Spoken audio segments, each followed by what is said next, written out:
It's on you. Well, good evening, everyone, and welcome to another masterclass promoted and hosted by Tejas Storytelling Association. It's great to see you. We've had a wonderful season so far. It's my honor to offer you a little bit of a preview of what we're going to do during these master classes and to introduce our master class teacher. You know, characterization helps listeners connect with the individuals that inhabit our stories. It defines personalities and transformations and is essential for enriching our narratives. Tonight, we delve into character development with Tony Hardman, who in February treated us to a workshop on ways to develop our storytelling styles. We loved it. And you know what we do when we love something? We want seconds. So here he is again. He's an award-winning teacher, storyteller, and liar. Tony is a true storyteller and educator. He's an adjunct professor in communications at Oklahoma Panhandle State University, where he teaches a variety of courses. But for me, most intriguing is a segment of his public speaking class where he teaches the students methods by which to include stories in their speeches, creating a more convincing, impactful message. We'll be taking questions tonight at the end of the session, but Tony instructed me that he's willing to answer any of your questions during the session. Also, if you'd be so kind as to write them in chat, that might be an additional efficient way for Tony to field them. In the meantime, no doubt Tony is going to make an impact tonight. So Tony, the floor is yours. All right, thank you. You'll have to pardon me. For some reason, I developed a frog in my throat about 10 minutes before I was supposed to go on. So I don't know what's going on there. All right, I'm going to be talking to you about characters and creating those characters so that they're a memorable part of your story. And as a result, they make the story that you tell memorable. Now, if you think about it, there are really two things that every great writer has and that every storyteller has. Because basically, the only difference between a writer and a storyteller is the writer puts it on paper and the storyteller vocalizes it. So the rules of being a good writer are the same as being a good storyteller. But if you look at literature, if you've studied literature, authors that are considered classics are basically known for two things. Now, if you've studied it, you know, oh, well, there's the plot, there's the setting, and there's all these different components of the stories, and they are masters of those. But really, when you think about it and you think of a certain author, they are basically famous for two things. One is style, and the other one is their characters. And storytellers are the same way. One of the great things about the storyteller is the style in which he tells the story. The other thing is the characters that he does. Now, think about it. Think of famous literature. Arthur Conan Doyle became famous for the creation of Sherlock Holmes and Dr. Watson. Okay, that's classic. Edgar Rice Burroughs became famous for the creation of Tarzan, and of course for other characters like Jane, his son. And then there are other, J.K. Rowling is probably one of the more modern examples where she became famous for the creation of Harry Potter. But even in individual works of literature, you have writers like Charlotte Bronte, who created Jane Eyre, one of the most famous characters in English literature. You have her sister, Emily Bronte, in her novel Wuthering Heights, who created the unforgettable characters of Heathcliff and Catherine. Charles Dickens, famous for Oliver Twist, David Copperfield, and even more important, in a little novel or novella called A Christmas Carol, he created an immortal character of literature, Ebenezer Scrooge and Tiny Tim. Those characters are world renowned, and those authors are famous because they created those immortal characters. And that's why characters are so important. Style and characters are the two most important things that you can use in writing a story or in telling a story. Now, I have an interesting question for all of you, and I want you to think about this. Who is the most important character in your story? Who is the most important character when you are telling stories? I'm going to pause for a minute and let you think about that. Okay. Does anybody want to venture an answer? I can only see the top part of my screen here, so I don't know if anybody's raising their hands or not. The hero. The hero of my story. That's the person. Okay. Well, I will tell you, and this is going to surprise you, but the most important character in storytelling is the storyteller. A lot of people don't realize that the teller is a character. But in truth, the storyteller is not only a character, but is the most important character because they are the one that make sure the message of the story is conveyed to the listening audience. Now, I realized this. I was at a Timpanogos Storytelling Festival in Orem, Utah. Some of you may remember the storyteller Sid Lieberman. He's passed on now, but he was famous for two things.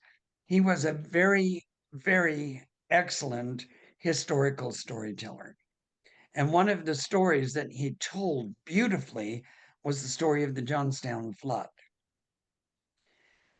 He was also, he told Jewish folklore because he himself was Jewish. And so as a result, he told a lot of folk tales of the Jewish people. But I noticed one thing about him. He would come out onto the stage, and then he would introduce the story that he was going to tell. And then he would do something similar to this. He would,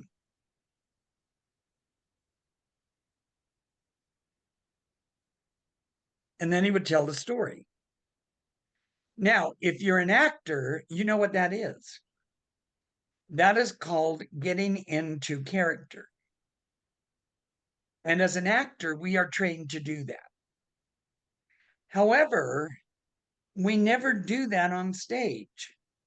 Whenever we get into a character, we get into character off stage. We take a moment, we think about it, we think about our character, we put ourselves so that we become that character rather than ourselves, and we walk on stage. But he was doing this on stage. And I understood what he was doing. But I was like, why is he doing this when he's on stage? Why is he introducing the story and then getting into character? And he did that for every single story that he told. And I noticed a lot of other storytellers did the same thing. He's probably the one that's the most famous. And I remember a friend of mine in Arizona, he would do that. He was a storyteller and he would do that. He would get into character of the story on stage in front of the audience. And he says, don't you do that? Don't you get into character? And I had to think about it for a minute. And then I realized, yes, I do. But the actor in me gets into character off stage.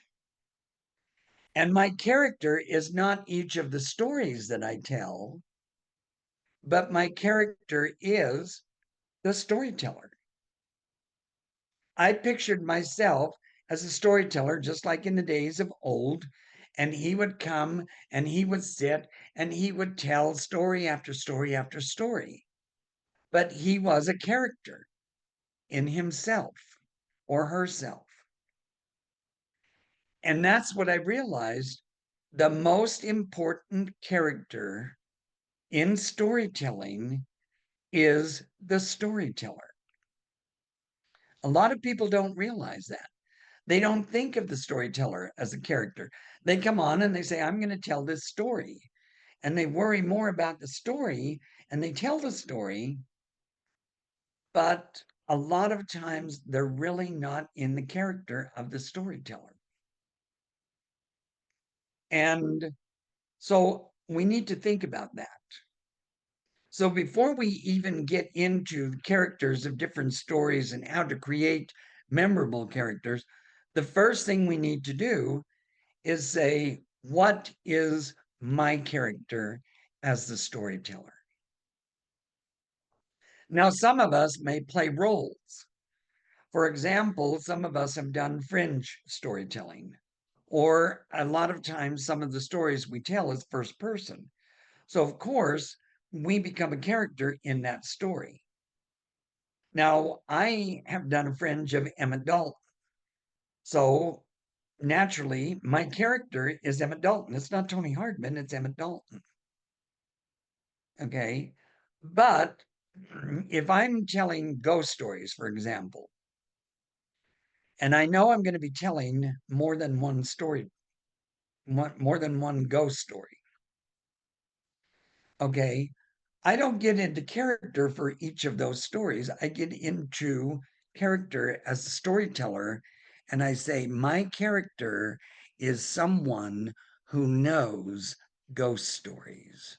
My character is someone who is going to scare the living daylights out of you. That becomes my character. And I do that in each of the stories I tell. I don't do one story and then do another story and then do another story. My storyteller is a storyteller who tells great ghost stories. And he, as the storyteller, I, as that character, am going to do everything I can to make you uneasy and in the end, scare the daylights out of you. Okay. Now, if I'm telling folk tales, then my storyteller is one who knows folk tales. And a lot of times, most of you may know, I lived in Japan for a long time. And while I was there, I studied the Japanese folklore. And there's a lot of Japanese stories that I actually tell. My character, now I'm not going to say I am a Japanese person telling stories, but my character is definitely someone who has lived in Japan and who is familiar with the folklore of the Japanese people. Okay.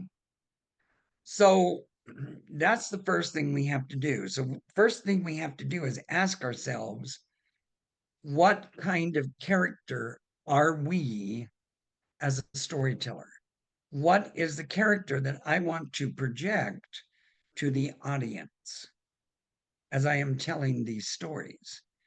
Now, if we're performing with a group of other storytellers, we're only telling one story, then it's okay to go ahead and get into the character of that story.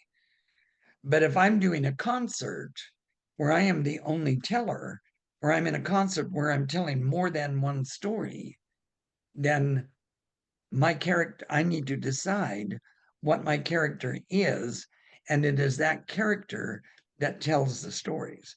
So I'm telling the stories in character of that teller. Tony, excuse me, I'm sorry to bother you, but Michael has his hand up, so Okay. you know that. Hey, Thank you. Tony, all I wanted to say is that's the first time I've ever thought of me being a character when I'm telling stories.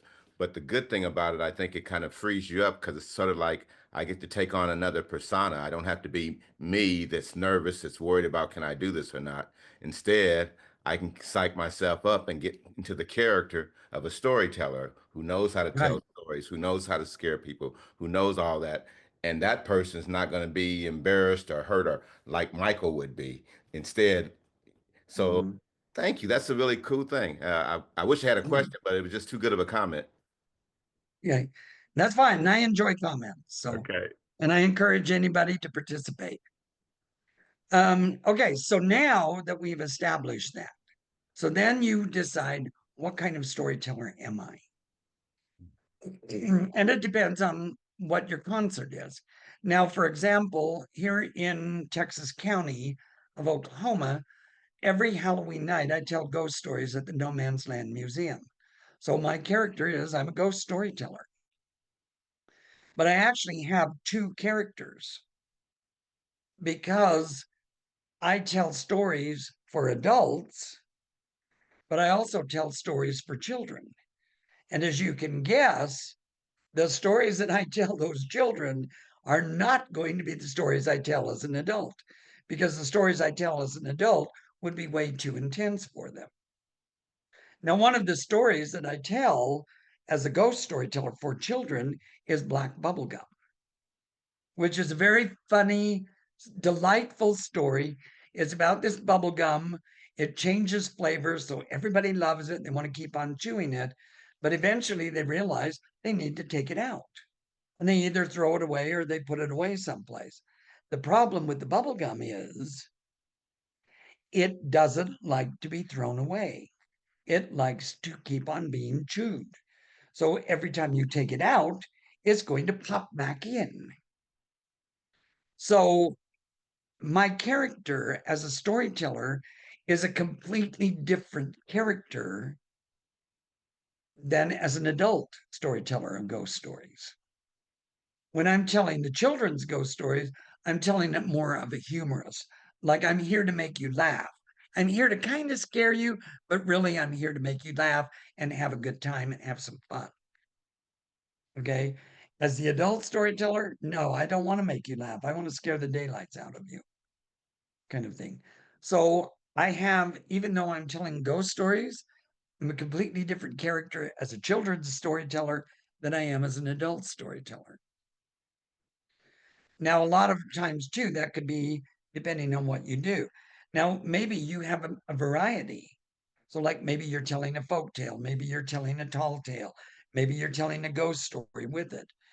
So, your storyteller has to be a completely different character than one who tells a certain type of story. But that is a very important aspect of it, and that is the first thing that you have to think about when you decide to tell stories. Now, if you're telling a first person story, naturally you are the character that is telling that story. So, like in David Copperfield, if I were to tell the story of David Copperfield, I would have to become David Copperfield. Okay. Now, if I'm telling a personal story about me, that's easy. But at the same time, like Michael said, I could be a different me. I can be a me that is more comfortable telling that type of story than about me worrying about being embarrassed or something. Okay. Um, a really great example of this, and this is an example of second person narrative, was A.A. Milne in the Winnie the Pooh stories. He became a character in the story because of his relationship with the protagonist, Christopher Robin. He was telling the stories to Christopher Robin, but he had a relationship because he was Christopher Robin's father. So he became the character of the father, not A.A. Milne, the writer, not A.A. Milne, the businessman, but A.A. Milne, the father, telling stories to his child about his child. Okay. So there's all kinds of situations like that. So the character that you become depends on the circumstances of what story or stories that you are telling. All right, so now, okay, does anybody have any questions so far? Okay. Hester, I think, had her hand up. Tony, I don't know if you saw her. Okay. And I can only see like 5 people. there's Uh, also one in the chat by Sky. Maybe he wants to come on and Okay. Scott, does Scott want to go first? go ahead, Hester. Okay, thank you. It's so interesting listening to you because I tell the Harriet Tubman story, but sometimes I'm Harriet Tubman. All right. But in March, I wanted to just tell her story, Hester Moore telling her story. But the craziest thing kept happening. I would be telling her story, then I would become her. And I was going back and forth, and it was making me crazy. In other words, I can say she, and then I'll say I, Right. and I found it very interesting. So there was a professor at the presentation said to me, well, Hester, she just there. She comes up when she's ready. It was just interesting. And you're right. I was talking like I had to go down there to this so and so, and then I can find myself talking like this. What is that about? I don't really. It just really. It was interesting. Okay. So, There is a solution to that. okay. Okay. Now, the reason you're doing that is because you haven't decided what your character is. You haven't decided if you're Harriet Tubman or if you're a historian telling the Harriet Tubman story. I tried. I tried to just tell I her. understand, Okay. and it's Okay. difficult, but that's the thing that you have to do is, and this is where the coming into character takes place. So you decide, okay, I am Harriet Tubman. So therefore you tell Tubman's story. If you want to tell it as an observer, then you have to say, I am a historian telling the Harriet Tubman story. But you get into the character of being a historian. And a historian would not make the mistake of all of a sudden becoming Harriet Tubman.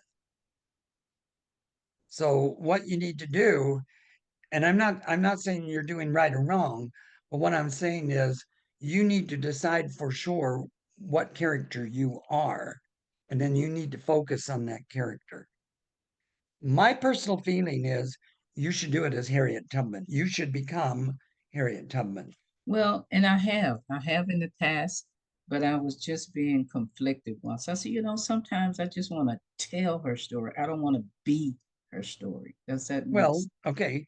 And if that's the case, then you need to become the historian or the biographer. Mm. But you need to get into the mindset that that's what you are. And right now, I don't think you're totally in that mindset. No, I'm not.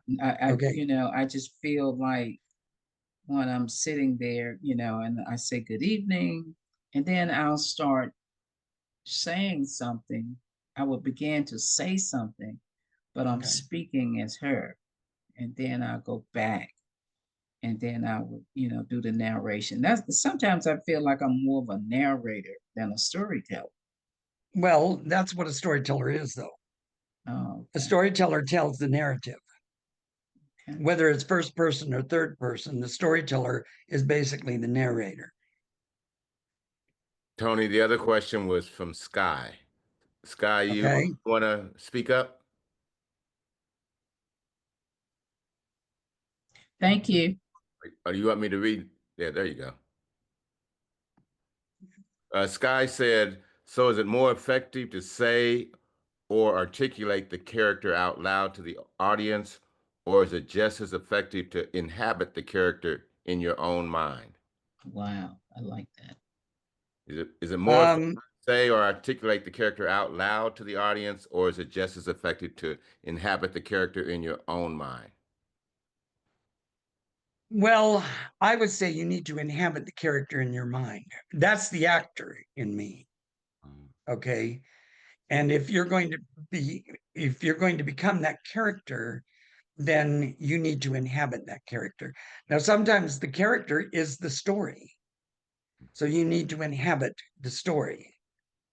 Okay. But if you are like Harriet Tubman, or in my case, like I was Emmett Dalton type of thing, then I need to become Emmett Dalton, or Hester needs to become Harriet Tubman. And Tony, one other suggestion was on Harriet Tubman that Viveka was saying maybe you could forewarn the audience that sometimes Harriet shows up and speaks for herself while Hester's telling the story. Well, and that's fine. And as the historian, you could say, sometimes I may speak for Harriet Tubman, Yeah. but then you are the historian speaking for Harriet Tubman rather than going back and forth. So you're still maintaining the one character. That's all the questions that I saw in chat. Okay. All right. Okay. Now Chester's we hand get is into the up. characters of the stories. Okay. So what I want to do is I'm going to go Somebody over the said Chester's hand is up. I'm sorry. Okay. Chester, you got something? Yeah, I'm just curious. There are people who are reenactors. Where does that fit within what you're talking about? Well, in a sense, a reenactment is acting. So it's not really storytelling. It's where you have become that character. The difference, like in a Fringe, is when you are a character telling his story. So, like as Emmett Dalton, I says, "Hi, I'm Emmett Dalton. I'm going to tell you about me and my brothers and how we used to rob banks."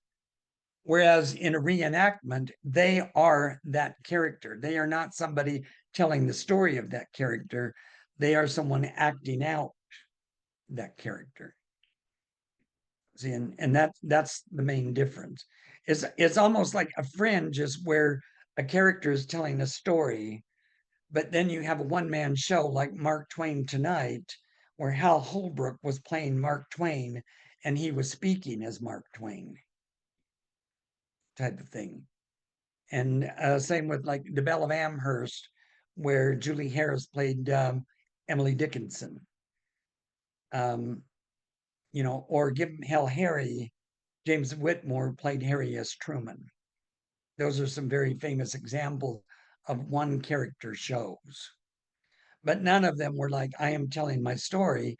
It was Harry Truman acting like Harry Truman talking to himself, kind of thing. Okay. All right. Any more questions? Seems like every time I get in, somebody says no. Somebody else wants. I have one. Okay. As we were talking about choosing your character, whether you're going to be one of the characters in the story or whether you're going to be the storyteller character in the story. You also said choose what kind of character you're going to be. Could you expound on that a little bit more? Well, yeah, as the storyteller, because your character is the storyteller, then you have to decide what kind of a character that storyteller is. And I use the example of a ghost storyteller compared to someone who told folk tales or someone who told tall tales. So piggybacking on that first question I asked, what if you are giving a concert but you have a variety of tales that don't fall into one genre? What Well, kind of then, storyteller are you then? well, that's the tricky part, but you are still a storyteller who knows a lot of different stories. So your character becomes the storyteller who is an expert at stories of all kind, rather than a storyteller who is an expert at one kind of story. And if you look at the old time storytellers, That's really what they were, because they could tell all kinds of stories. They could tell historical, they could tell folk tales, they could tell myths, they could tell legends, type of thing. But their character was almost like their character was a scholar who knew hundreds and hundreds of stories and could recall those stories at any moment. So you could give your character a name like the scholar or the historian or the folklorist type of thing, but then you become that character. And that character is the one who knows the stories, not you. So, like the historian knows all of the historical stories, the folklorist knows all of the folk tales, type of thing. Okay. Okay. So I'm going to make that more personal. Most of my stories are personal stories, but they're different aspects of my life. There are the stories about um, being a parent. Right. There's Okay. stories about being a But, caregiver. right. But you then are the character. Right. So, but as a storyteller, you need to decide how you want to project that character to the audience. And Okay. how you project your character to the audience is the character that you become. Okay. Yes. All Thank right. you. Glad. This is fun. I love this. Okay. Really. The more questions we have, the more we can get into this. This is great. I love it. And I actually knew that this was going to be a little bit controversial or different. So I was kind of expecting a lot of discussion on this particular aspect of it. All right. So now, once we have established what kind of a character we are as the storyteller, then we need to worry about the other characters in the story. Now, what I thought I would do is, first of all, is I would go over some of the main types of characters, and then you decide if you want to have those characters in your story, if they are essential to your story, or if they make the story more interesting or better. They may not necessarily be essential to the story, but they might make the story more entertaining, or they might give the story more meaning. So you make that decision as to whether or not you want to include that character. Now, there's 4 main types of characters. Okay, every story usually has these 4 characters. Now, there are others, and I'm going to get into those a little bit later. All right, but the first main character is what we call the protagonist. The protagonist is the person in which the story centers on. Most of the time, the protagonist is the hero.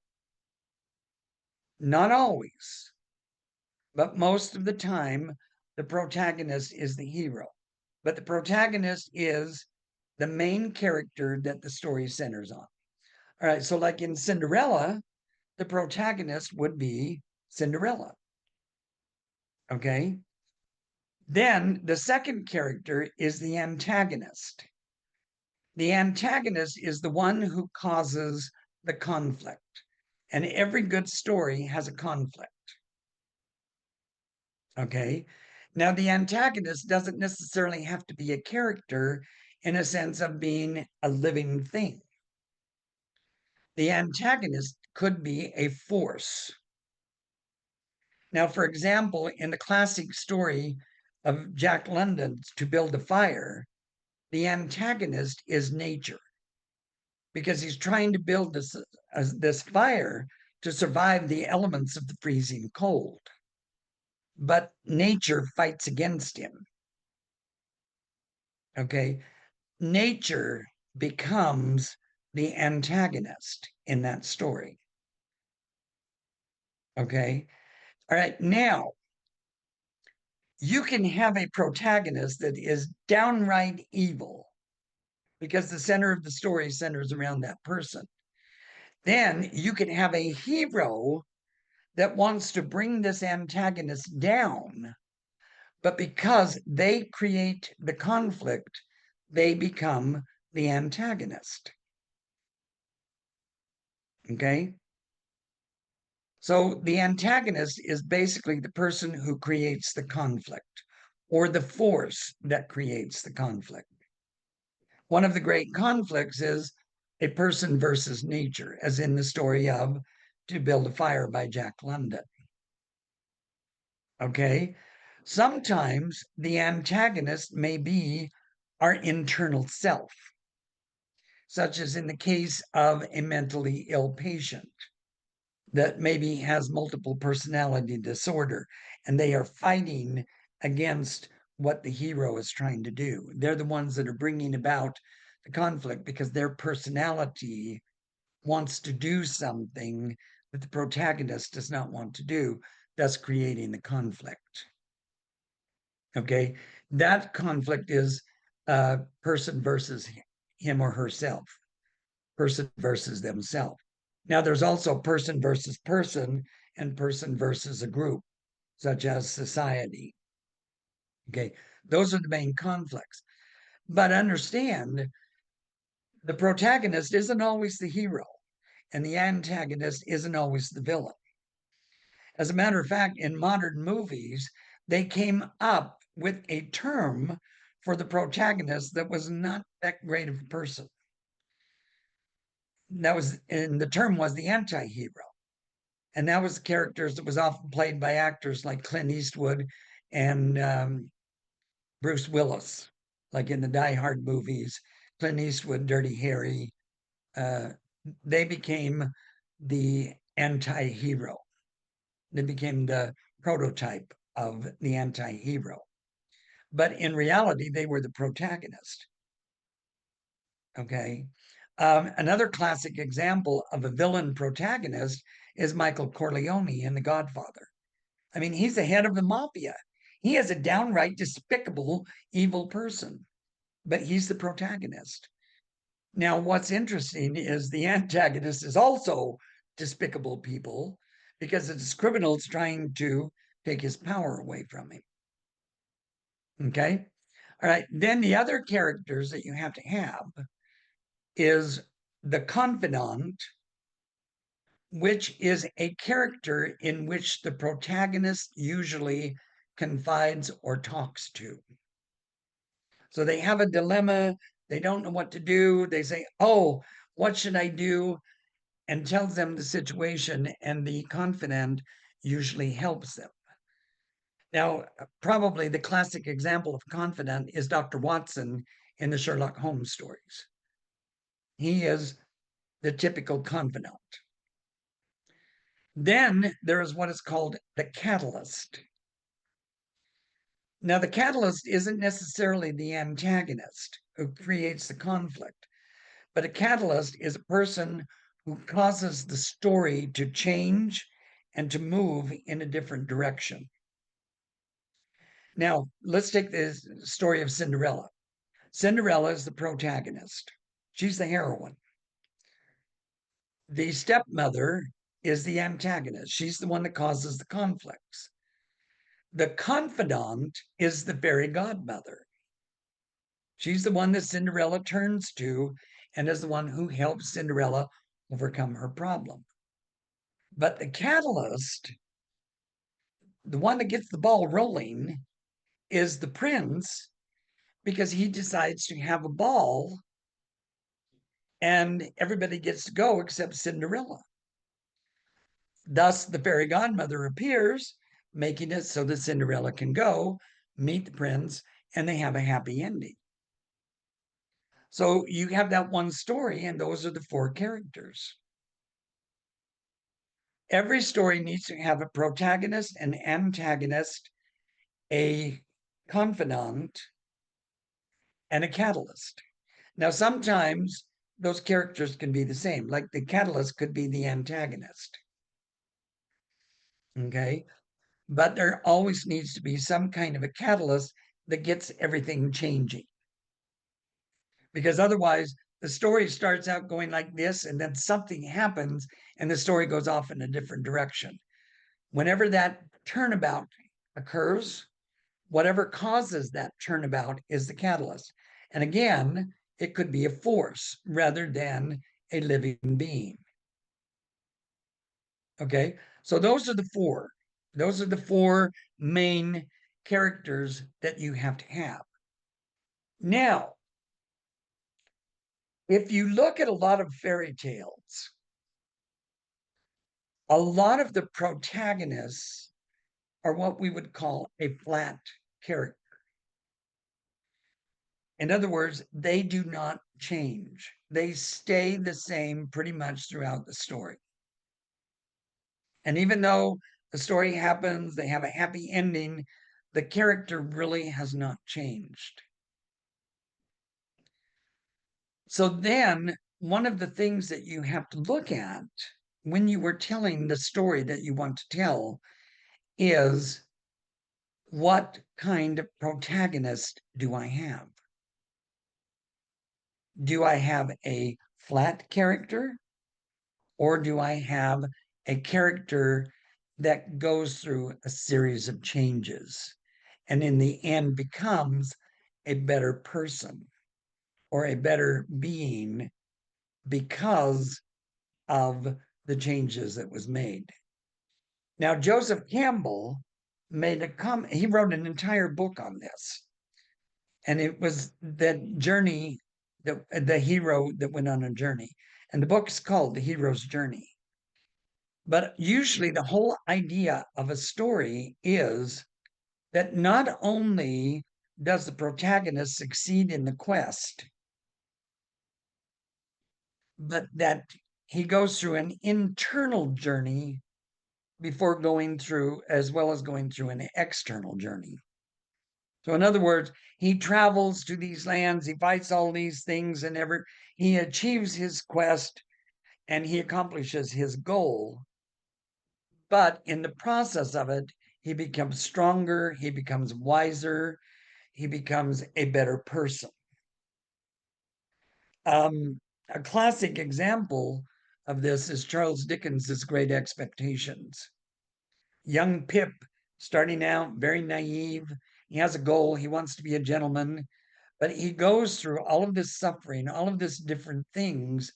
In the end, he doesn't become the gentleman, but in the long run, he becomes a better person because of the journey that he has made, the internal journey that he made in order to accomplish his quest. He fails at the quest, but he becomes a better person because of it. Okay, so now those are the four main characters. All right, now there are other characters. By the way, the character that goes through the change is what we would call a round character. In other words, they become more rounded. Okay. So do we want our characters to be flat characters? Can the story be told with the same impact if those characters remain as flat characters?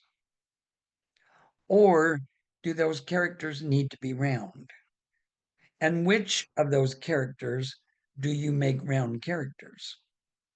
Do you make the protagonist round? Do you make the villain, the antagonist, more round? Maybe the love interest? Is that going to be a more round person? If you think about it, like one of the most popular types of stories is what is called the noodlehead story. And the character in the story is a simpleton who doesn't have a clue about anything, but is always allied by the fact that good is going to win over evil. So it doesn't matter how dumb he is, it doesn't matter how smart the villain is, good is always going to win over evil, and good will step in and make sure that he succeeds and that the villain is defeated. But in the end, the guy is still just as dumb as he was at the beginning. Okay. But what makes the Noodlehead story so effective is because he is a flat character. Now, the villain is the one that becomes more round because he's complex. He's trying to overcome the powers of good. And he has to have something going on up here to be able to do that, even if he never succeeds. Okay. And I think it is 7:50 now. So I think we will go ahead and take our break. And then when we come back from that, so we'll come back at 8 o'clock. And then when we come back from that, I will answer any questions that you have so far. And then we'll go further into the rest of the types of characters and then what we can do to develop those characters and make them memorable. All right. So, everybody, we'll see you in 10. All right. Thank you, Tony. Mhm. Can you see the chat, Tony? Can I what? Can you see the comments in the chat? I can, but I haven't been looking. No, So- no, I didn't mean for you to be looking. I just want to know while we're having the break if you could see them because Oh, you said that okay. you were going to check the questions, and Okay. there's some good comments. I thought, man, I don't see how you can ever watch TV or watch a movie because you'd be so analyzing the whole darn thing.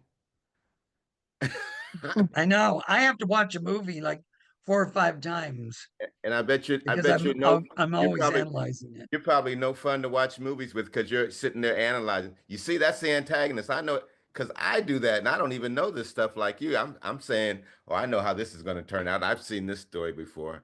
My wife watches a lot of those Hallmark movies, so you know how it's going to turn out. It's a lovey-dovey and happily ever after always and Yeah, stuff. you guys must be a lot of fun to go to the movies with. Yeah. Nobody wants to go with me because I talk too much. Yeah. But Tony, you would be something else. Well, do you know why those stories are so predictable? Because all of the characters are flat. See, that's what I mean. Yeah. Mhm. I mean, really, when you think about it, it's the same character. It's just a different storyline, but it's the same character. It's like reading a Louis L'Amour. Louis L'Amour, he actually had this technique. He created 6 heroes, 6 heroines, and 6 villains, and then 6 plot scenarios. And then what he would do is he would say, okay, I've used this scenario, so I'm going to take this hero, but I'm going to take this heroine, and I'm going to take this villain, and I'm going to put them in this plot. Mathematically, he could get hundreds of books out of that one.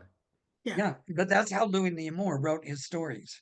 Tony, like in a story like Beauty and the Beast, for example, the Beast is a handsome prince and then turns into or as a handsome prince turns into a beast, and then of course again turns into a handsome prince. Is that an evolving character? Is that a character that changes? In a sense, it is, but the true evolving character goes through a internal process. So the beast becomes a transforming character, not only in the sense of that he went from the prince to the beast to the beast to the prince, but because he became more loving and more caring, and he was transformed internally as well as externally. But what But about see, fables like? the true part of the beast transformation Mhm. was internal, which allowed the external change to take place. Because about- the whole condition of the beast becoming human again was he had to learn to love. Right. Yes, Otherwise, right. he didn't learn to love. He didn't love before. Another So- quick question, because I know you want, so you can take a break too. What about fables? For example, the tortoise and the hare don't change, right? Or the No. prince and the pauper, but yet there's a No. parable, there's a lesson, there's a connection, some conflict. Right. So, But okay. see, that's an example of when flat characters work. Okay, good. That's See, flat Yes. characters are not necessarily bad, right. but we as a storyteller need to decide, do we want our characters to be flat or do we want them to be round? Yeah, There you go. I And in appreciate that. Yeah. in the fables and in the Noodlehead stories, Mhm. they're flat characters. But that's not a bad thing. That's what makes those stories the great stories that they are. Thank you.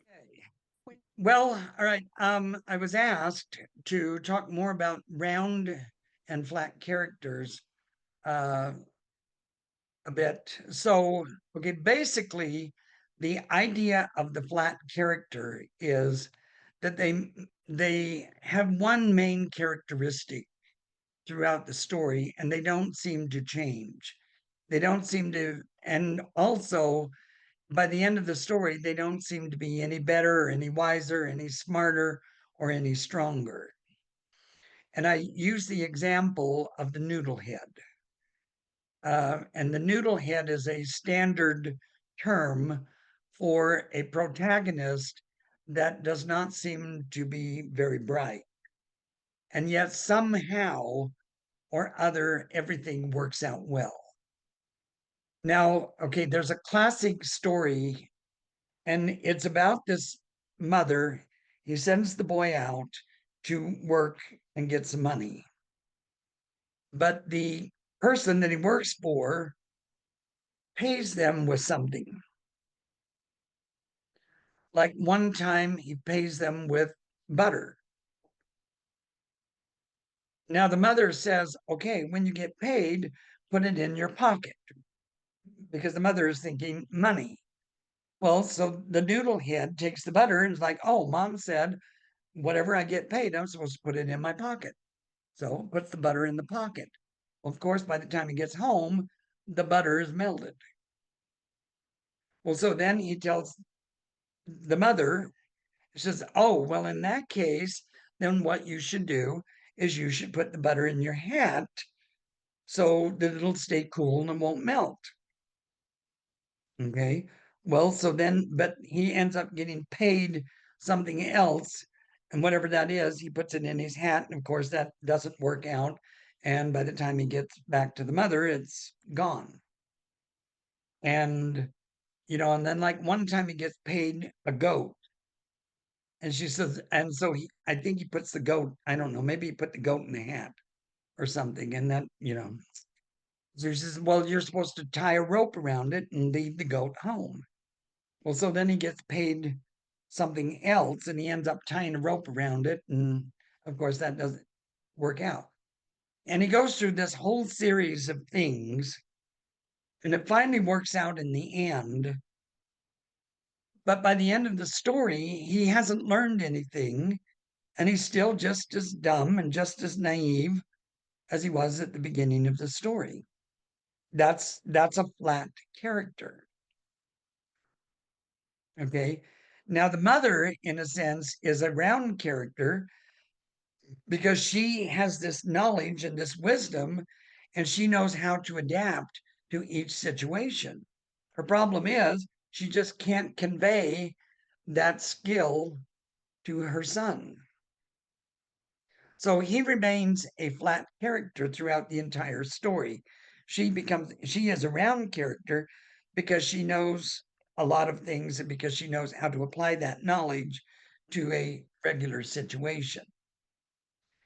Now, the other way for a round character is they learn something and as a result become better. And in the case of like the hero's journeys, he learns different things. And because of that, he is able to fight off his enemies because of the new knowledge that he has gained. And a lot of times, like he has set out, he's supposed to accomplish a certain goal. He has no idea how he's going to accomplish it. So somebody comes up and says, okay, this is what you do. This is how you handle it. So when you get here, this is the steps that you take. He's like, oh, okay, I get this. So he goes there and he succeeds in his goal. He's learned something, he's become better as a result of it. So throughout the journey, he becomes more rounded. He becomes a better round character,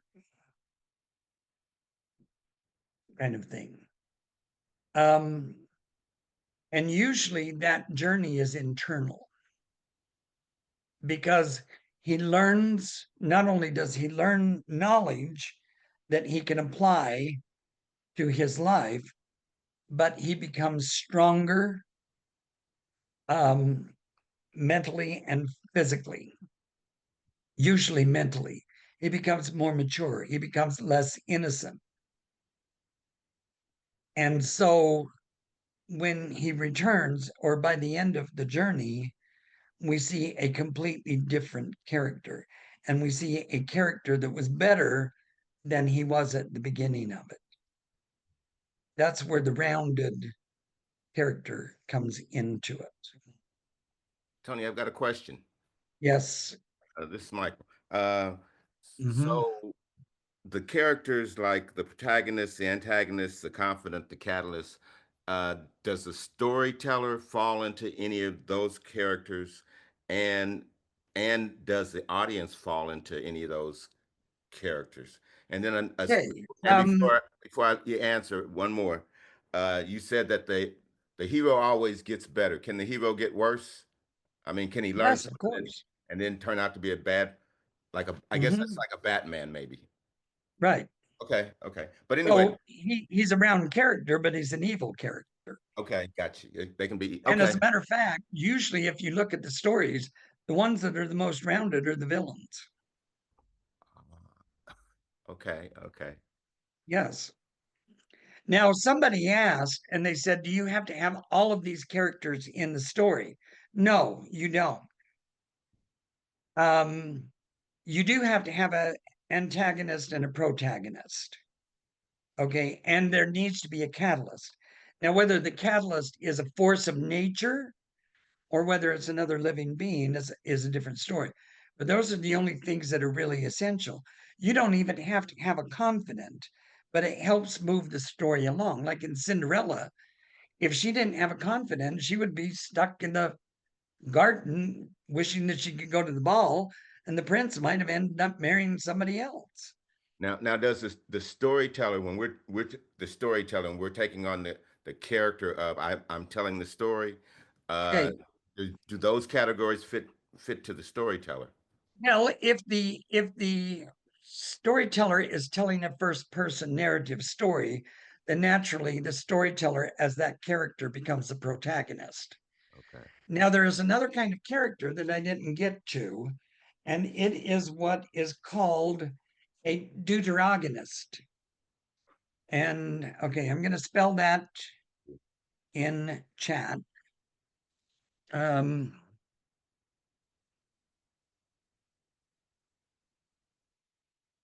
deuteragonist. Okay. That is a protagonist that is not the main character. So this, like, okay, like in Sherlock Holmes, for example, Dr. Watson would be a deuteragonist. He is a protagonist, but he's not the main protagonist. Okay. So in a sense, the storyteller becomes a deuteragonist. They become a protagonist in a sense, but they are not the main character because the protagonist of the story is the main character. Okay. Okay, so now, like I said, you don't have to have all of these characters. You don't have to have a confidant. You don't have to have a deuteragonist. You don't have to have a lot of the other characters that I'm going to be discussing. What the storyteller does, the storyteller needs to decide which of those characters is, first of all, essential to the story, or second of all, makes the story better. Meaning they may not be essential to the plot, but they make the story more interesting and more entertaining. So the storyteller says, okay, what characters do I deem as essential to the plot? And what characters do I deem as being important to the entertainment value or the learning value of the story itself? Okay. And but as the storyteller themselves, would most likely fit into the role of a deuteragonist. In other words, they are a protagonist, but they are not the main protagonist. Got it. Thanks, Tony. And if you look at it, if you have read Sherlock Holmes, all of the Sherlock Holmes stories are narrated first person by Dr. Watson.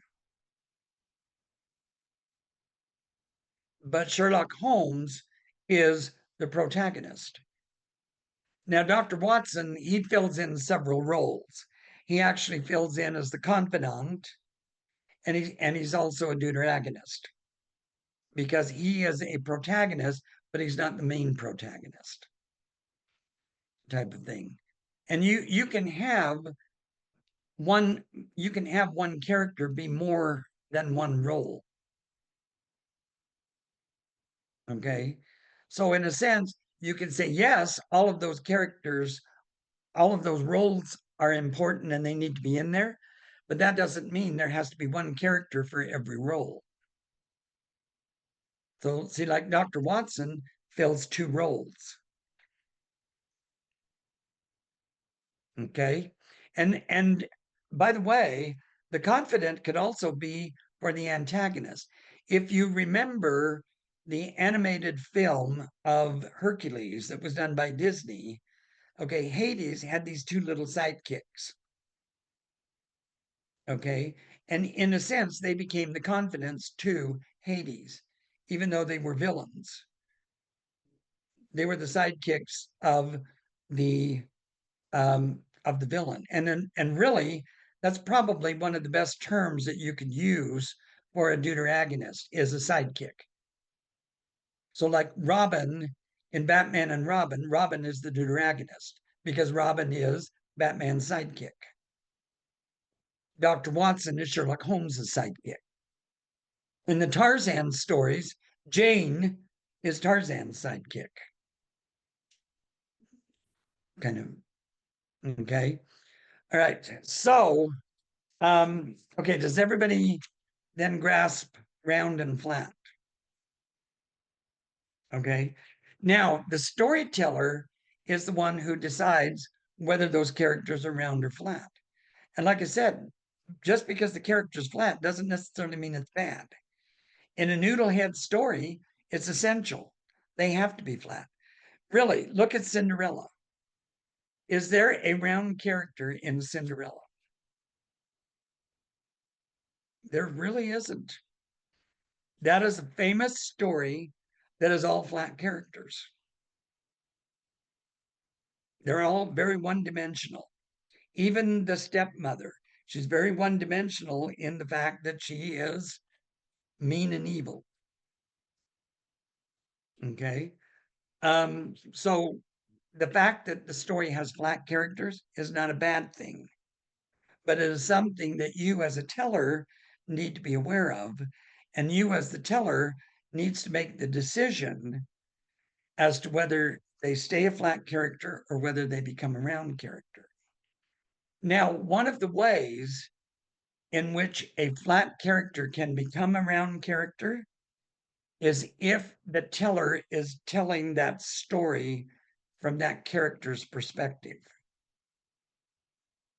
And that's who was the storyteller that did that? He told fairy tales, but he always told the story from one of the characters' viewpoints.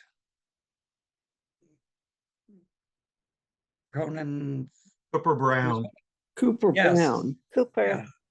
Yeah. Hmm. Well, what he did was he took a very flat character and he made it into a very round character because he was telling it from his perspective. He gave himself dimension type of thing. So that's one of the ways. If you say this character needs to be more rounded, how can I accomplish that? And maybe the way to accomplish it is to become that character and tell that story first person from that character's perspective. Now, some of the other characters, all right, usually there is a romantic interest. They don't even have to be in the story, they just need to be mentioned.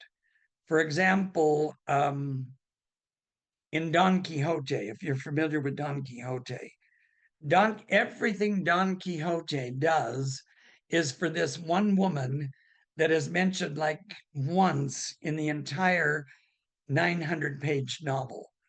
But everything he does is so he can be worthy of this person. Okay. That's his romantic interest. Okay. She's never in the book. And the one time she's mentioned, that's it. She's mentioned. She doesn't make an appearance in the book. She's mentioned by Sancho and Don Quixote. And so we know who she is. We know that she has become Don Quixote's love interest, romantic ideal. But she's never makes a physical appearance in the story. Okay, then there's the foil. And this is really fascinating because a lot of great writers have experimented with foils. And basically, what it is the foil becomes the alter ego to the hero or the protagonist. So, in other words, the antagonist and the protagonist are exactly alike, but have different motives. They go about things in different ways. But if you look at their personality traits, they're the same. And a lot of times a artist, or a writer, or a teller will use a foil because in that foil, it helps the audience to understand the protagonist better. Okay. Now, there is certain archetypes. Okay. One is, of course, the hero. That's the good guy. He is the one who is always good, never evil. Right is always on his side, kind of thing. Now, the hero isn't necessarily a character, he's an archetype. So most of the times, the hero and the protagonist are the same. However, the hero and the antagonist could be the same. So, like if you have a tyrannical king, and then you have somebody who is opposed and wants to get this king off the throne so he can no longer be a tyrant, he becomes the antagonist, but at the same time, he's the hero of the story because he saves the kingdom from the evil king's tyranny. Okay, so the hero is an archetype, what we would call an archetype. Okay, a lot of times people think that is actually a type of character, but it's not. All right, then this is one of the most fascinating ones, the magician. Now, when I first learned this term as a character archetype, I figured it had to be somebody like Merlin the magician. But in reality, a magician is someone who has a lot of knowledge and uses that knowledge to obtain a desired result. Now, with that description, probably one of the best magician characters ever created is Sherlock Holmes. Because Sherlock Holmes is very, very knowledgeable. He knows all kinds of things, and he uses that knowledge to solve the crime. So he becomes a magician. Now, he doesn't go in a back room and practice voodoo or anything like that, but yet he is a magician character. So you may want to look at your characters and say, is there a magician character in here? And if so, how do I want to develop that magician character? And a lot of times there is a magician character because when the heroes are going on their quest and they're not sure how to do something, a magician character pops in and tells them what to do, gives them the answer so that they can accomplish the quest. So then you think, oh, well, in a way, he's a minor character. But because he's the magician and because he gives the knowledge essential for the outcome, as a magician, he becomes an essential character. Okay. The innocent. Okay. A lot of stories, and this is especially true in the Noodlehead stories or the Jack stories. He is very innocent. He is morally pure. He has never done a wrong thing in his life and incapable of a wicked thought. And because of that, he needs help. People have to help him get through the story. Most of the time, the heroines in the fairy tales, like Cinderella, Snow White, they are very, very innocent. And it's because they are so innocent, they get taken advantage of. You know, Cinderella, because she is so innocent, is exploited by her stepmother. Snow White, because she is so innocent, is exploited by the wicked queen. Okay. And throughout this, you notice Cinderella never changes her innocence. She is still as innocent at the end of the story when she marries the prince as she was at the beginning. Snow White is just as innocent. In Sleeping Beauty, she is just as innocent. In the Noodlehead stories or the Jack stories, just as innocent. And they would not succeed if it wasn't for the help of more experienced, better people. Okay. The caregiver. This is someone, and it's not necessarily somebody who takes care of someone, but it's basically someone who nurtures or mentors someone. Now, remember how I said Dr. Watson filled a lot of different roles and archetypes? Well, Dr. Watson, in addition to being the deuteragonist and the confidant, is also the caretaker. He's the one who takes care of Sherlock Holmes. Okay, the Joker. Okay, basically, this is any character that makes the story lighter. He's the one that provides, he or she is the one that provides comic relief. Okay, so whenever everything is gloomy and deep and despondent, he does something to get us to laugh so that we can temporarily forget everything. Now, one of the most fascinating characters in this respect is the friar in Romeo and Juliet. The friar provides a lot of comic relief in what is really a gloomy tragedy. And the one scene where this is evident is okay. Juliet. Okay, Romeo basically kills himself because Juliet is dead. Very sad, depressing scene. But the problem is what comes up is Romeo is going to, or Juliet is going to basically do the same thing and create this even more sad scene. And Shakespeare realized this is too intense for the audience. So we've got to have something happen in between. So what happens between the time Romeo kills himself and Juliet wakes up and sees Romeo dead? The friar comes in. And he's tripping and stumbling, and he even makes this line, "Oh, how many old bones have I tripped over?" type of thing. And he provides this comic relief, in a sense, to the audience so that they can take a moment from this deep, depressing tragedy of Romeo killing himself and what is about to happen with Juliet doing the same thing. Okay. So a lot of times, especially if you were telling a very serious story, you need to ask yourself, do I need to have a joker in there? Do I need to have some kind of comedy to relieve from the seriousness of what is happening? Okay. All right. So now these are the main characters and archetypes. Now, like I said, You don't have to have every character in the story.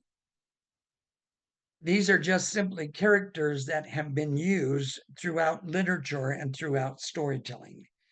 Sometimes they appear in one story, sometimes they're completely non-existent in the other. Okay.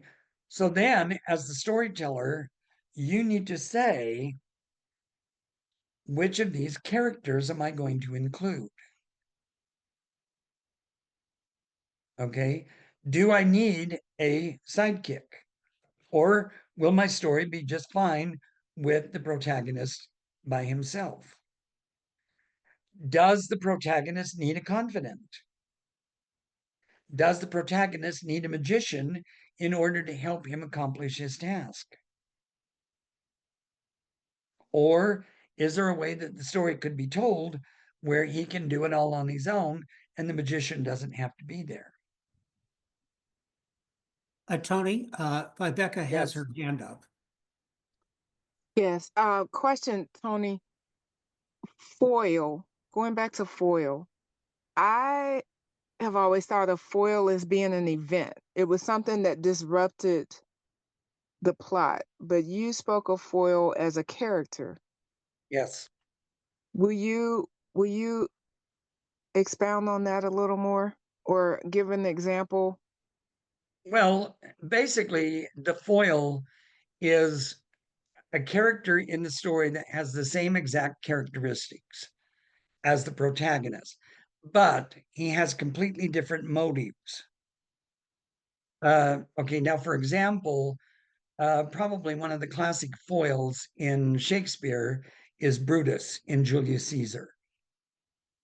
Okay, Brutus is very honorable, and in every respect, Brutus would be a hero. But somehow he has convinced himself, or he has been convinced by others, that Caesar needs to be assassinated. So he has the same loyal, same admirable characteristics as Mark Antony, who is the real protagonist. Caesar is actually a very minor character in it. He comes on long enough to say a speech and get killed, and then his ghost comes back and causes a little bit of chaos. But he's really a minor character. So the two main characters is Mark Antony and Brutus. They're exactly alike, but they're completely different sides. Because Mark Antony is completely in favor of Caesar and wants Brutus brought to justice, whereas Brutus feels like he was the hero because he killed Caesar and he should be exonerated for that reason. But if you look at their personality traits, they're the same. They're basically the same person. They have the same characteristics of honesty, of integrity, of loyalty, but their causes are completely different. Brutus is loyal to Rome, okay, and he thinks the best way to be loyal to Rome is to kill Caesar. Mark Antony is loyal to Rome, and he thinks the best way to protect Rome is to bring Brutus and the other assassins to justice. So what determines which one is the foil? I was going to ask that. Well, whoever the protagonist is, the foil is the other opposite. one is the other one. Okay. Okay, gotcha. Mm. Okay, but in a sense, Anthony is the foil to Brutus. Right, right. So you don't necessarily need to know who the protagonist is and who the antagonist is. All you need to know is that here are two characters that are basically alike, but are acting in opposite directions. You know, they say that the best enemies are the ones that have the most in common. The people you get along with most are the people that are just opposite of you, because they have traits and characteristics that balances you out, and you have traits or characteristics that balance them out. Whereas the people that don't get along are the people that are just exactly alike. And the reason is because they're so much alike. And there's nothing in the other person to balance them out in a positive way. Yes. Vivica. Okay. So in that case, the antagonist and the foil differ in character then. They're opposite in character. No, no, They're no. they Yeah. have the same personality traits. So like Brutus and Mark Antony were very loyal. Both of them uh, prized integrity. They had Right. the No, no. same personality traits, but they were on opposite sides. Right. But now I'm asking about the foil and the antagonist. Because typically the antagonist opposes the protagonist, right? Right. A lot of But they're times, but they're different in character. yes. The protagonist typically is the good person, the antagonist is the bad person. But in this Okay, case, not the necessarily. foil, okay, Okay, the antagonist is simply the one who causes the conflict. A right, lot of okay, yeah, times, a lot of that's times, the protagonist and the antagonist are foils of each other. Because see, okay, Brutus in Julius Caesar, Mark Antony was the protagonist, Brutus was the antagonist, and they're foils of each other. okay. So I thought I had it figured out. So then my question is, how does the antagonist differ from the foil? In the sense that he poses, well, he's not necessarily different. Okay, It's just he's the one who is causing the conflict. And see, and a lot of times that's what the foils do. They're people of the same personality, the same character traits, but one opposes the other one. So the foil basically is the one that causes the conflict. See, like Sherlock Holmes and Moriarty are foils of each other because they're exactly alike. They're very intellectual, they're very intelligent, they're very capable of doing what needs to be done and figuring out what needs to be done. But one is good and the other one is evil. But really, Holmes and Moriarty are basically the same person. okay. This is probably one we'll have to talk through in email or something. I'm still not quite getting how an antagonist and a foil are different characters. Well, okay, the antagonist is a character and the foil is an archetype. So, in other words, an archetype is a type of character or a personality trait of a character. So, like a magician could be the antagonist or it could be the protagonist, but the magician is the one who knows everything and does everything using his intelligence and his learning to accomplish what needs to be accomplished. Sherlock Holmes does that. Sherlock Holmes is a magician because he uses his intellect and his knowledge to solve cases. Moriarty is the same way, but uses his knowledge to commit crimes. So if you think of it in terms of there's categories and then there's archetypes, and Right, any archetype can apply to any category. right. So an antagonist and a protagonist can be the same archetype. Okay, so foil is not a character. Foil No, it's is an archetype. Archetype. okay, gotcha. Okay, I'm with you. Mhm. And another one, I'll tell you another classic example. Has anybody seen the movie Fargo? Okay, basically, it's a woman chief police, and she's trying to find a kidnapper who is a used car salesman, and he's basically arranged for the kidnapping of his wife to get money so that he can pay for a business venture. But when you look at the two of them, they're basically the same people.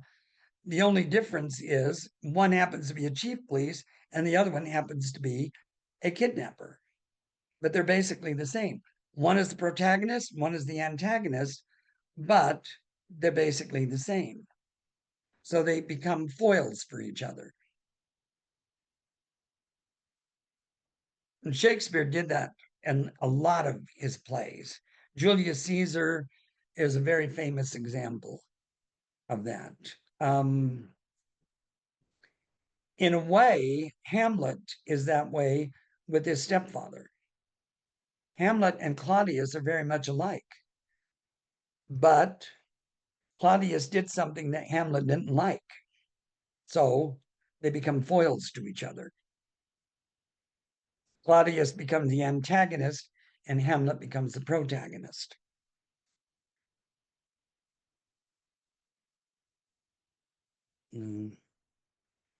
Okay, I feel like I'm getting a lot of deer in the headlights. No, I think you got our questions. I think you got from what I Okay. said. Yes, an antagonist can be a foil. I think we were just kind of confusing archetypes with the categories. And Right. once you straighten that out, I think Well, see, like it's like with the magician. Sherlock Holmes is a protagonist, but he's also a magician. mhm. Yeah. Okay. Yeah, the Now, types are Moriarty, on the other hand, is the antagonist, but is also a magician. yeah. So you have the antagonist and the protagonist, both of them are magicians. Because the type is just like an adjective that describes Right. something. Yeah. So a foil is a description, is a characteristic. So both of them can be foils to each other. Right. So, like Got it. Brutus and Mark Antony, one is the antagonist, one is the protagonist, but they're both foils. Gotcha. Or Okay. they both could have been jokers. Yes, they're both foils. Or they They are both could have both been magicians. foils because one of them serves as the opposite of the other one. So if you have a foil to a character, then that character becomes a foil to him or her. Last question. Do you have these in a table? Like just a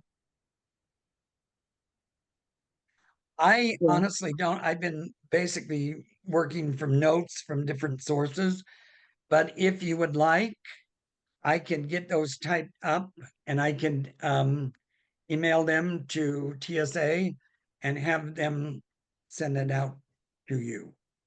Thank you. I would Mhm. like. Yeah. It's going to take me at least a day to get them all typed up, though.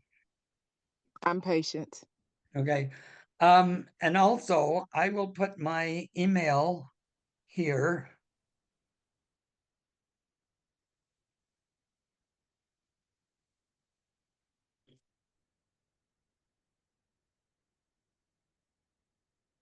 Okay. I put my email there in chat. So if any of you have further questions or comments or whatever, you are more than welcome to email me.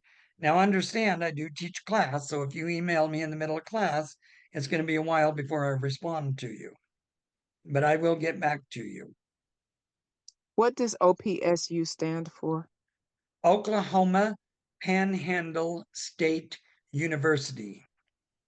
And that's where Thank I'm an you. adjunct instructor in speech and theater. Okay. Thank you. I'm retired, and they told me that when I retired, I get to keep my email. So I can keep Oh, my email until I'm dead. So I just nice. go ahead and continue to use my opsu.edu email. Gotcha. Thank you. Mm-hmm. So does anybody have any questions, comments? I do have some final things that I wanted to add to this. Okay, one of the ways, there's some ways that you can develop the character. And if you look at literature, there are basically three ways in which we understand a character. The first one is, how is the character described in the narrative? In other words, whoever is telling the story, whether it's third person or first person, how do they describe the character? Okay, the other way to analyze the character is what other characters in the story say about that character. Then the third one is what that character says and does. usually you can tell what kind of a character a person is through those three things. Now, they may not all be present, okay, but usually at least one of them is present. And so usually you can say, okay, this is what the writer has said about this character. All right, so I need to take that into consideration. This is what other people are saying about that character. And then look at what the character actually says and does. And then you can say to yourself, well, are those actions good? Are they bad? Are they do they show a weakness? Do they show a flaw? Do they make the person more human? Um, and through that, you can start seeing what kind of a character it is, and then you say, this is how I represent that character.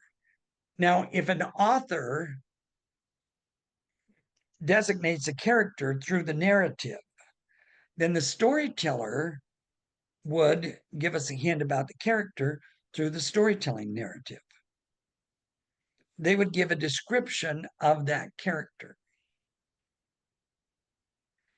And then again, so they're saying, okay, if I want to portray the character this way, then he's got to say or do things that's going to suggest that. He can't say or do things that's going to contradict that. Okay. And if all these other people are saying this about this character, then there's got to be an element of truth. And if we want to portray the character, then the other characters, we need to make them say those things about that particular character. Okay. Now, we don't have to do all three. We could probably do it within the storytelling narrative. So if the guy is the villain, we could give some kind of a description of him that would make it pretty clear he's the villain. He's the bad guy. He's the evil one. He's the one that we want to hate. He's the one we have to watch out for, type of thing. But those three ways are the best ways to depict a character to an audience. Because if the narrator says, okay, this dude is bad, then the audience is going to say, okay, this dude is bad. So we need to watch out for him. If other people in the story are talking about him that he's bad, then, okay, we need to listen to those people and realize they know what they're talking about. And then if he comes on and he starts doing things that, oh man, he's bad, all right. He's an evil dude. Stay clear of this guy, kind of thing. And that's how we can depict those characters, is either through our own narration, through the characters' dialogue and actions, or through what the other characters say about him or her. Now, there are ways to develop the character, but those are the main three. And especially if you're trying to communicate that to an audience, those are the three that are the most effective. Most of the time, you can accomplish that through the narrative. But somewhere in there, especially if that character speaks, then what he says and does needs to reflect the character that you want him to come across as. So if he's the hero, he needs to say nice things. He needs to say good things. If he's the villain, he needs to say bad things. He needs to do bad things. So that immediately when we speak for that character, the audience knows that's what the character is. Okay. I think we have about 13 minutes left. So we have time for questions or comments or.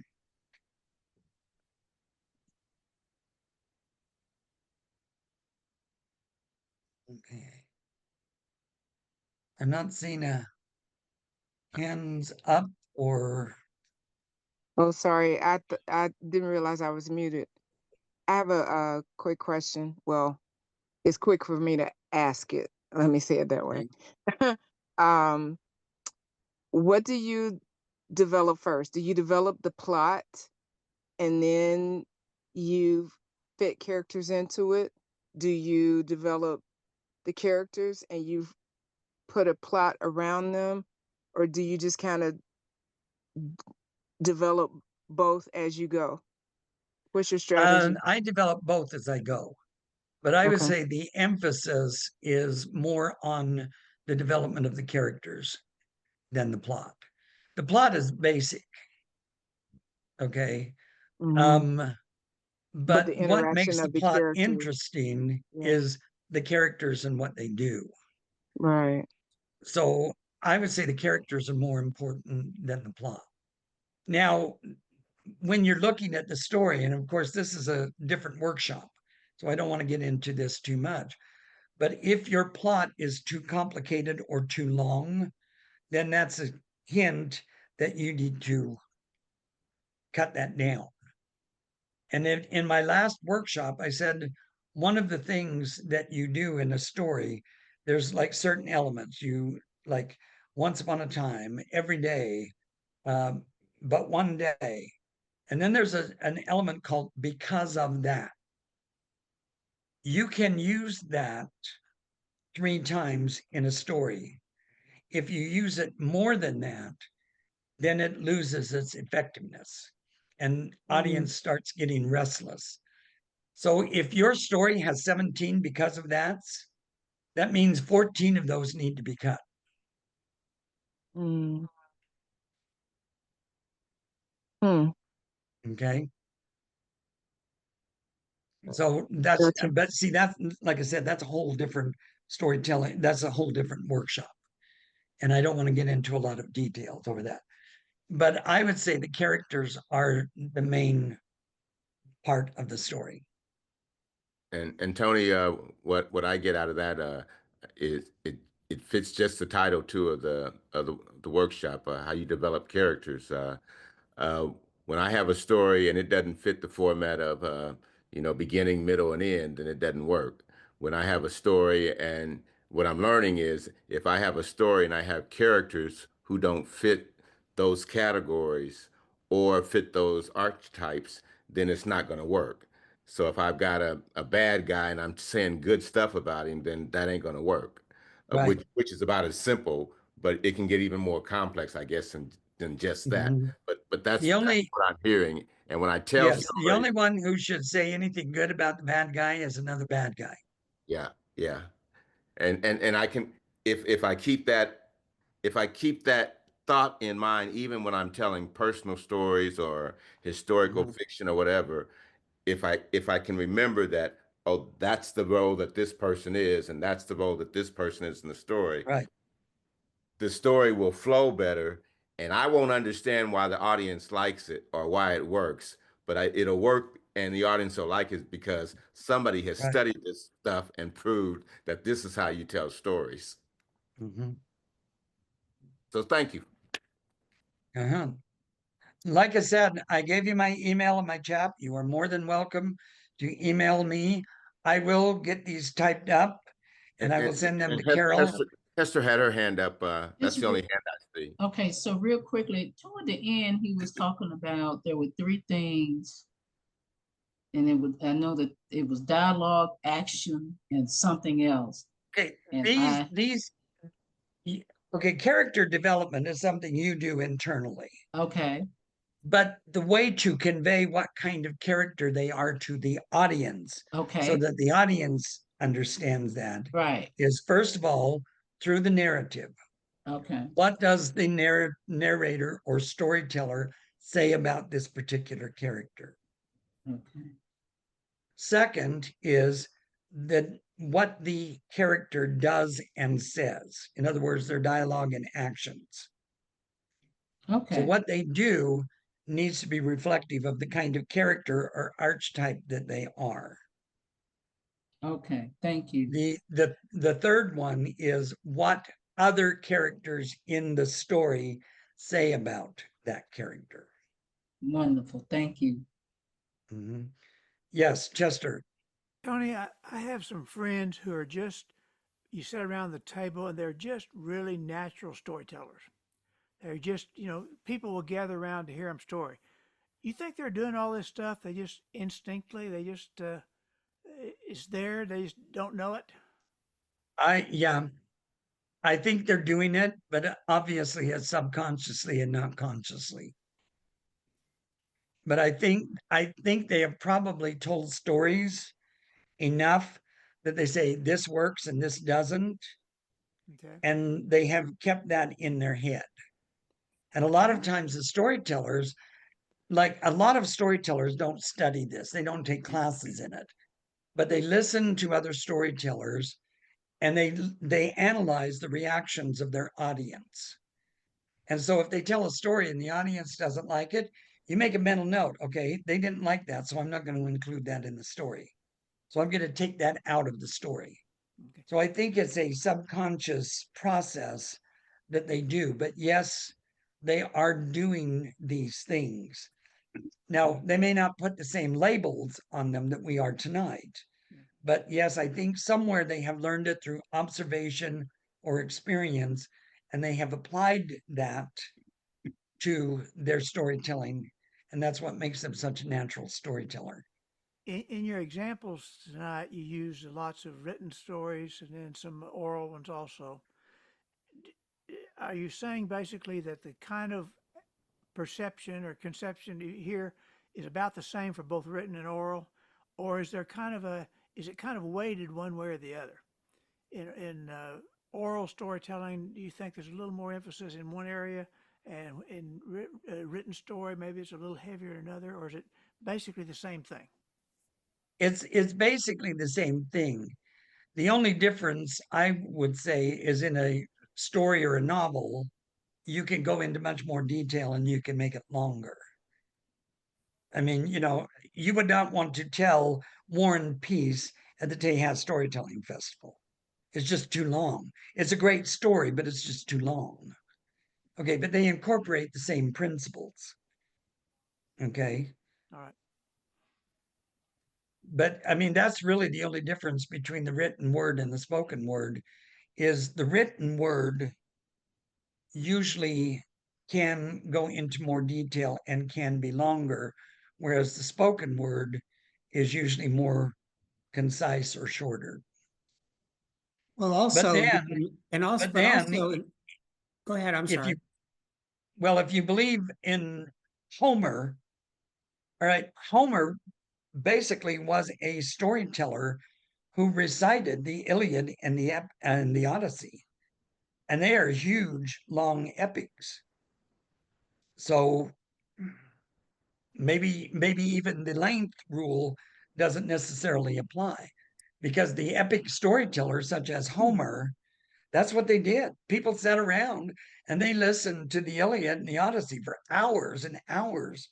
Today, I couldn't do that. I know I'd have to go to the bathroom at least 7 times during the whole Iliad kind of thing. Yeah. But you know, Tony, I love what you're saying, and I agree. In my mind, though, written communication, if you write something and it isn't written very well, I can read it a number of different times in order to gain an essence of what you mean. But when you tell a story, you could only do it once. So in my mind, telling a story is more difficult than writing. it is, Yeah. except most of the time, storytellers tell that story more than once. So they learn, as a writer would rewrite and edit, a storyteller learns from his mistakes and corrects those mistakes the next time he tells the story. Can you really repeat an oral story? Some believe you can't. I don't I don't know. know, because I'm not that old that I was there as a witness, but from all of the historical accounts, that was the understanding, Mhm. was that that's what they did for Yeah, entertainment. right. And he would sit there and he would recite the Iliad and the Odyssey. And me, Right. I would be asleep. I guess what I'm saying is that if any of us tell a personal narrative, when I tell the same narrative to the same audience, same type of audience, I get different responses. So there's something different about the story that I'm telling. I Right. can't make it constant. Right. Yeah. Hey, Tony, I see Tim's hand up before we close out. Yes. Oh, okay. Tony, let me come in on something and try and expand on something that Hank's brought up with regard to the difference between oral tradition and written word. And a written author can write an enormously disturbing story that I can sit and read without worrying about the author. If I, as an oral tradition storyteller, tell a tremendously disturbing story and don't frame it correctly, what the audience is going to do is start worrying about me as I am telling the story rather than being involved in the story. So there is a difference in a written story and how you can approach that and how an audience will approach an oral tradition storyteller listening to them if it is told as a personal narrative kind of story. Right. Any other comments or questions? Because this was a fantastic, Tony, thank you. Fantastic, you. fantastic masterclass. Just a real quick heads up for next month. Sally is here, but Sally is putting together a pretty marvelous masterclass on imagery. And since storytelling is essentially painting verbal pictures with words and gestures, I think that that's going to be a pretty spectacular topic. So I hope that we see all of you next month to continue our masterclass. Have a great night. Thanks, Hank. Good night, folks. Thank you.